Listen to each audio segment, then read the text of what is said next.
ठीक है बच्चों, अब आ जाओ आप केस 3 पर। केस 3 में क्या है कि if a1 upon a2 is equal to b1 upon b2 is equal to c1 upon c2, this implies that lines represented by equation 1 and 2 are coincident and there exist infinitely many solutions and hence system of equation 1 and 2 are consistent। इसका क्या मतलब है कि तुम ऐसे देखो, अगर a1 upon a2, b1 upon b2 और c1 अपॉन c2 ये तीनों इक्वल है, इसका मतलब क्या है कि coefficient of x upon coefficient of x in first equation upon coefficient of x in second equation is equal to coefficient of y in first equation upon coefficient of y in second equation is equal to constant term in first equation upon constant term in second equation. ये आपस में equal है। तो ऐसा कब होगा?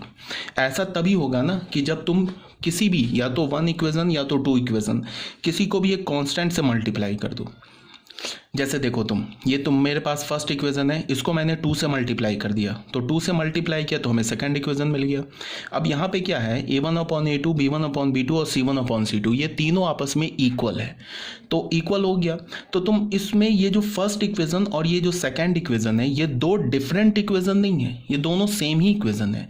Equation को अगर तुम किसी कॉन्स्टेंट से मल्टीप्लाई करते हो तो इक्वेशन थोड़े ना चेंज हो जाता है, इक्वेशन तो चेंज होगा नहीं। इसका क्या मतलब हुआ कि ये दो इक्वेशन देखने में तो बस डिफरेंट लग रहा है बिकॉज एक्स और वाई का कोफिशिएंट डिफरेंट है, बट ये दोनों है एक ही इक्वेशन। तो अगर एक इक्वेशन है तो अगर तुम दोनों को एक्स वाई प्लेन पर प्लॉट करोगे तो ये क्या होगा, आपस में ओवरलैप कर जाएगा। मीन्स अगर तुम लाइन्स है, ये दोनों लाइन्स आपस में क्या होगा, कोइंसिडेंट होगा। तो लाइन्स कोइंसिडेंट होगा तो इसका मतलब क्या है कि ये एक्चुअल में दो लाइन नहीं एक ही लाइन दे रखा है। तो लाइन अगर कोइंसिडेंट हो गया तो हमें क्या मिलेगा, infinitely many solution, infinitely many solution. तो इसको तुम ऐसे बोल सकते हो कि both the lines represented by equation 1 and equation 2 are coincident, actually both the lines are same, ठीक है, and there exist infinitely many solution. अच्छा, यहाँ पे मैंने एक बात और तुम्हें डिस्कस करना है कि इस जो हम लोग सिस्टम ऑफ इक्वेशंस को सॉल्व कर रहे हैं तो इसमें इन्फिनाइटली मेनी सॉल्यूशंस दो टाइप से मिल सकता है। पहला टाइप क्या होगा कि इन्फिनाइटली मेनी सॉल्यूशन हमें एक स्ट्रेट लाइन पर मिले, और दूसरा टाइप क्या होगा कि इन्फिनाइटली मेनी सॉल्यूशन हमें एक प्लेन पर मिले। तो अभी का जो केस है ना हमारा ये केस 3, इसमें हमें इन्फिनाइटली मेनी सॉल्यूशन जो मिल रहा है ना वो एक लाइन पर मिल रहा है। तो जब भी हमें इन्फिनाइटली मेनी सॉल्यूशन एक लाइन पर मिलेगा तो हम उस इन्फिनाइट सॉल्यूशंस को लिखने के लिए एक सिंगल पैरामीटर यूज़ करेंगे, और जब भी हमें इन्फिनाइटली मेनी सॉल्यूशन एक प्लेन पर मिलेगा तो हम उस इन्फिनाइटली मेनी सॉल्यूशन को लिखने के लिए डबल पैरामीटर यूज़ करेंगे, दो पैरामीटर्स यूज़ करेंगे। क्या मतलब है वो तुम ऐसे अभी देखो। मान लो एक मैंने ले लिया equation x plus y plus 1 is equal to 0, ये फर्स्ट इक्वेशन लिया, इसको मैंने 3 से मल्टीप्लाई करके 3x plus 3y and plus of 3 is equal to 0 कर दिया। तो ये दोनों इक्वेशन तो एक्चुअली में सेम है। तो अगर मैं इसको एक एक्स वाई प्लेन पर प्लॉट करूँ तो मुझे क्या मिलेगा, ये पहला इक्वेशन तो दूसरा भी ये इक्वेशन, ये लाइन तो कॉन्साइड कर जाएगा। तो अब इस लाइन पर जितने भी पॉइंट्स होंगे वो सारे पॉइंट्स क्या होंगे, इसको भी सेटिस्फाई करेंगे और इसको भी सेटिस्फाई करेंगे। समझ रहे हो ना बात को? तो दोनों को सेटिस्फाई करेंगे तो हमारे पास क्या होगा, इस सिस्टम ऑफ इक्वेशन का हमें सॉल्यूशन क्या होगा, इन्फिनाइट सॉल्यूशन। तो इन्फिनाइट सॉल्यूशन को हम क्या बोलते हैं, कंसिस्टेंट ही बोलते हैं। तो अब इसके इन्फिनाइट सॉल्यूशन को लिखेंगे कैसे? मैंने बोला कि इन्फिनाइट सॉल्यूशन हमें कहाँ मिल रहा है, कि स्ट्रेट लाइन पे। तो उस इन्फिनाइट सॉल्यूशन के लिए तुम क्या करो कि कोई भी एक इक्वेशन ले लो, फर्स्ट या सेकंड में से कोई भी एक ले लो। मान लो हमने फर्स्ट ले लिया, फर्स्ट इक्वेशन क्या, x plus y plus 1 is equal to 0। इसमें से तुम या तो x या तो y किसी एक को लैम्डा मान लो, पुट किसी एक को लैम्डा मान लो। मान लो हमने x को लैम्डा मान लिया तो y क्या होगा, 1 minus lambda minus 1 minus lambda. तो हमारा जो सॉल्यूशन क्या होगा, lambda comma minus 1 minus lambda, where lambda belongs to R. तो इसका क्या मतलब है कि तुम लैम्डा का वैल्यू चेंज करते जाओ, तुम्हें क्या मिलता जाएगा, ये जो सिस्टम ऑफ लैम्डा का वैल्यू चेंज करते जाओ तो तुम्हें डिफरेंट डिफरेंट एक्स और वाई के वैल्यूज़ मिलते जाएंगे, और वो सारे एक्स और वाई के वैल्यूज़ ये इक्वेशन 1 और इक्वेशन 2 दोनों को सेटिस्फाई करेंगे। फॉर एग्जाम्पल, एक एग्जाम्पल ले लिया, put lambda is equal to 1, हमने लैम्डा का वैल्यू 1 ले लिया, देन हमारे पास पॉइंट क्या मिल गया, 1 कॉमा माइनस 2। अब ये जो 1 कॉमा माइनस 2 है ये इक्वेशन 1 को भी सेटिस्फाई करेगा, 2 को भी सेटिस्फाई करेगा, देख लो करके। x की जगह फ्रॉम 1, y की जगह -2 + 1 डाला हमने, क्या आ गया देख लो 0, सेटिस्फाई कर गया। फ्रॉम 2 इक्वेशन 2 से देख लो 3 है, x की जगह क्या डाला 1 + 3, y की जगह क्या डाला -2 + 3, ये क्या हमें मिल गया 3 + 3 6 -6 = 0। ऐसे करके तुम लैम्डा का वैल्यू 2 डालो, फिर वहाँ से हमें एक x और y की वैल्यू मिल जाएगी, वो x और y की वैल्यू दोनों को सेटिस्फाई करेगी। फिर तुम लैम्डा का वैल्यू -1/8 डालो, वहाँ से भी x और y की वैल्यू मिल जाएगी, तो वो भी x और y की वैल्यू दोनों इक्वेशंस को सेटिस्फाई करेगी। ठीक है, तो ये सब बात आप जानते होंगे किससे, 10th क्लास से। इसमें कोई नई बात नहीं है, अभी तक तो कोई नई बात नहीं है। तो केस 3 हमारा क्या हो गया, केस 3 जो हमारा वो कंसिस्टेंट हो गया and have infinitely many solution. इसी बात को मैंने यहाँ पे बताया, देख लो एक एग्जांपल में x + y = 4 लिया। इसमें हमने क्या किया कि दो इक्वेशंस लिया ना हमने, इक्वेशन 1 एंड इक्वेशन 2 में x + y 4 लिया एंड 2x + 2y = 8 लिया।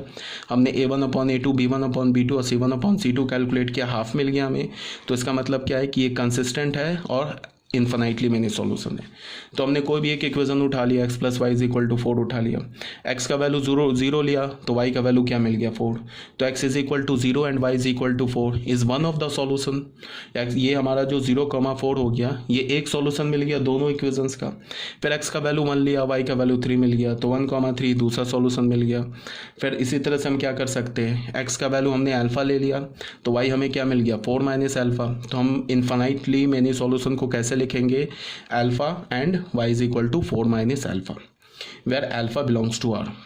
यहाँ पे क्या है, ये जो लिखा हुआ है ना alpha, 4 - alpha, where alpha belongs to R, ये इन्फिनाइट सॉल्यूशंस को रिप्रेजेंट कर रहा है। क्या कर रहा है, ये इन्फिनाइट सॉल्यूशंस को रिप्रेजेंट कर रहा है। ठीक है, यहाँ पे अब एक नोट है, वो नोट देख लो क्या लिखा हुआ है। ये नोट ऑलरेडी आप जानते हो। कंसिस्टेंट का क्या मतलब होता है, या तो यूनिक सॉल्यूशन या तो इन्फिनाइटली मेनी सॉल्यूशन। इनकंसिस्टेंट का क्या मतलब होता है, नो सॉल्यूशन। ठीक है, तो जो हमारा फर्स्ट केस था a1/a2 is not equal to b1/b2, वो क्या था हमारा, कंसिस्टेंट था एंड हैव यूनिक सॉल्यूशन। उस केस में ज्योमेट्रिकली दोनों स्ट्रेट लाइंस आपस में इंटरसेक्ट कर रही थी। सेकेंड केस क्या था हमारा, a1/a2 is equal to b1/b2 but not equal to c1/c2। इस केस में इनकंसिस्टेंट था, लाइंस जो थी वो पैरेलल एंड डिस्टिंक्ट थी और नो सॉल्यूशन था और इनकंसिस्टेंट था। ठीक है, थर्ड केस हमारा क्या हो गया, a1/a2 is equal to b1/b2 is equal to c1/c2। इस केस में इन्फिनाइटली मेनी सॉल्यूशंस है, ज्योमेट्रिकली लाइंस जो है आपस में कोइंसाइड करेगी और ये कंसिस्टेंट हो जाएगा। ठीक है, तो ये भी हमारा क्लियर हो गया। अब आ जाओ बच्चों 2 वेरिएबल्स एंड 3 इक्वेशंस। तो 2 वेरिएबल्स एंड 3 इक्वेशंस, ये भी आप क्या करते हो, ये भी एक्चुअली तुम जानते हो। ठीक है, ये 11th क्लास में जो हमने स्ट्रेट लाइन पढ़ा था ना, उस स्ट्रेट लाइन में इस टॉपिक को हमने डिस्कस किया था। देखो 2 वेरिएबल्स है और 3 इक्वेशंस है। यहाँ पे हमारे पास जो सिस्टम ऑफ इक्वेशंस है ये 3 इक्वेशंस हैं। तो 3 इक्वेशंस है, 2 वेरिएबल में है और लीनियर है। इसका क्या मतलब है, ये तीनों एक स्ट्रेट लाइन को रिप्रेजेंट कर रहा है। ठीक है, तो ये कंसिस्टेंट कब होगा, ये तीनों इक्वेशन कंसिस्टेंट कब होगा, ये तीनों इक्वेशन कंसिस्टेंट तभी होगा जब कंसिस्टेंट होगा एंड यूनिक सॉल्यूशन कब होगा, जब तीनों लाइंस कंकरेंट हो जाए। कंकरेंट होने का क्या मतलब हुआ कि तीनों लाइंस एक ही पॉइंट से पास करें। अब तुम ऐसे देखो चीज़ों को, पहले समझने से पहले ऐसे देखो, 3 लाइन में क्या क्या पॉसिबिलिटीज़ हो सकती है। अगर मान लो कि तुम्हारे पास कोई भी रैंडम 3 लाइंस है, उसके अंदर क्या क्या पॉसिबिलिटी हो सकती है। या तो ऐसा हो जाए कि तीनों लाइंस आपस में एक पॉइंट पे से पास करें, ऐसा हो जाए। ठीक है, तो इस केस में क्या होगा, सिस्टम कंसिस्टेंट होगा एंड हैव यूनिक सॉल्यूशन होगा। या तो ऐसा हो जाए कि तीनों लाइंस आपस में पैरेलल हो जाए, तो इस केस में क्या होगा, सिस्टम इनकंसिस्टेंट होगा एंड हैव नो सॉल्यूशन होगा। या तो ऐसा हो जाए कि 2 लाइंस आपस में पैरेलल हो जाए और तीसरी लाइन, कोई भी 2 लाइन आपस में पैरेलल हो जाए और तीसरी लाइन ऐसे कट कर दे, तो इस केस में भी सिस्टम ऑफ इक्वेशन क्या होगा, इनकंसिस्टेंट होगा एंड हैव नो सॉल्यूशन। ठीक है, चौथा केस क्या होगा कि कोई भी 2 लाइंस कॉन्साइड कर जाए, एनी 2 ऑफ द 3 लाइंस कॉन्साइड, और तीसरा जो लाइन है वो उसके पैरेलल हो जाए। 2 लाइंस तो कॉन्साइड कर गई और तीसरी लाइन इसके पैरेलल हो गई, इस केस में भी इनकंसिस्टेंट होगा। पांचवा केस क्या हो सकता है कि तीनों लाइंस, दो लाइन, चलो पहले दो लाइंस कॉन्साइड कर जाए ऐसे करके और तीसरा लाइन कट कर दे, तो इस केस में क्या होगा, सिस्टम ऑफ इक्वेशन क्या होगा, कंसिस्टेंट होगा और यूनिक सॉल्यूशन होगा। छठा केस क्या हो सकता है कि तीनों लाइन कॉन्साइड कर जाए, तो तीनों लाइन कॉन्साइड हो जाएगा, तो इस केस में क्या होगा, सिस्टम ऑफ इक्वेशन कंसिस्टेंट होगा and have infinitely many solution. तो इन सब को हम पहचानेंगे कैसे, ये फर्स्ट केस हो गया हमारा, ये सेकंड केस हो गया, ये थर्ड केस हो गया, ये फोर्थ केस हो गया, ये फिफ्थ केस हो गया, ये सिक्स्थ केस हो गया। ये पहचानेंगे कैसे, पहचानना बहुत आसान है। फर्स्ट केस में क्या बोला मैंने कि तीनों जो लाइंस है ना वो आपस में एक पॉइंट से पास करे, तो सिस्टम ऑफ इक्वेशन कंसिस्टेंट होगा and have unique solution. Second case क्या होगा, three lines are parallel and distinct, तो system again inconsistent and have no solution. Third case में क्या बोला कि एनी टू लाइंस पैरेलल हो जाए, तीसरा लाइन कट कर दे, तो कट कर दे तो हमें कोई भी एक पॉइंट नहीं है जो तीनों को सेटिस्फाई कर रहा है, तो again system of equation is inconsistent. ठीक है। फोर्थ केस में क्या हो गया कि कोई भी दो लाइंस है ना आपस में कॉन्साइड कर जाए और थर्ड लाइन उन दोनों लाइंस के पैरेलल हो जाए, again system of equation is inconsistent. पांचवा केस क्या होगा कि दो लाइंस आपस में कॉन्साइड कर जाए और एक थर्ड लाइन उसको कट कर दे, तो फिर क्या होगा, system of equation is consistent and have unique solution. ये जो पॉइंट होगा ना, ये पॉइंट का जो एक्स वाई कोऑर्डिनेट होगा वो तीनों इक्वेशंस को सेटिस्फाई कर जाएगा। सिक्स्थ इक्वेशन में क्या होगा कि तीनों लाइंस आपस में कॉन्साइड कर जाए, तो तीनों लाइंस अगर कॉन्साइड कर गया इसका क्या मतलब है कि वो तीन लाइंस नहीं गिवन है, वो एक ही लाइन गिवन है। तो इस केस में क्या होगा, system of equation is consistent and have infinitely many solution. तो इन्फिनाइटली मेनी सॉल्यूशन कहाँ मिलेगा, इसी लाइन पर मिलेगा ना, और वो जितने भी इन्फिनाइटली मेनी सॉल्यूशन है किस लाइन पर मिलेगा, कि स्ट्रेट लाइन पर मिल रहा है। इसका क्या मतलब है कि इस केस में जब हम इन्फिनाइटली मेनी सॉल्यूशन लिखेंगे तो एक सिंगल पैरामीटर यूज करेंगे। ठीक है। तो अब ये सब जो केसेस है ना इसको हम कैसे पहचानेंगे, बहुत आसान है, सिंपल सी बात है। इसके लिए तो कंडीशन ही गिवन है, इसके लिए तो कंडीशन है कि जो डिटर्मिनेंट होता है एक्स वाई और कांस्टेंट से बनने वाला डिटर्मिनेंट उसका वैल्यू 0 होता है, ये 11th क्लास में बताया गया है, तो इसको पहचानने का तो कोई प्रॉब्लम ही नहीं है। ठीक है। अच्छा, और भी ऐसा भी हो सकता है, सिक्स केस ऐसा भी हो सकता है कि ऐसे करके दो लाइन आपस में ऐसे हो जाए, ये भी हो सकता है, तो इस केस में भी नो सॉल्यूशन होगा। सेवंथ केस ले लिया हमने, इस केस में भी नो सॉल्यूशन होगा and system of equation is inconsistent. ऐसे करके तीनों नॉन पैरेलल हो बट ये आपस में किसी एक पॉइंट से इंटरसेक्ट ना करे, ये पास ना करे, तो इसको हम क्या बोलेंगे, नॉन कंकरेंट लाइंस। इस केस में भी सिस्टम ऑफ इक्वेशन क्या होगा, इनकंसिस्टेंट होगा एंड हैव नो सॉल्यूशन। इन सब केसेस को पहचानने का तरीका बहुत ही आसान है, बिल्कुल ईजी है। ये तो हमारा स्टैंडर्ड है। फर्स्ट केस जो है, फर्स्ट केस में हमने क्या बोला कि जो एक्स वाई और कांस्टेंट टर्म से बनने वाला जो डिटर्मिनेंट होगा ना उसका वैल्यू 0 हो जाएगा, अगर हमारा केस नंबर 1 है तो। और अगर केस नंबर 2 है तो ये सबको पहचानने के लिए तुम्हें कोई अलग से दिमाग लगाने की जरूरत ही नहीं है। अगर तुम्हारे पास 3 लाइंस दे रखा है और तीनों लाइंस में तुमको दिख गया कि पहले 2 लाइन को तुमने चेक किया और देखा हमें a1/a2 is not equal to b1/b2, तो जैसे ही तुमको दिख गया ना पहला 2 लाइन पैरेलल है तो वहीं पे तुमने लिख दिया कि no solution and system is inconsistent.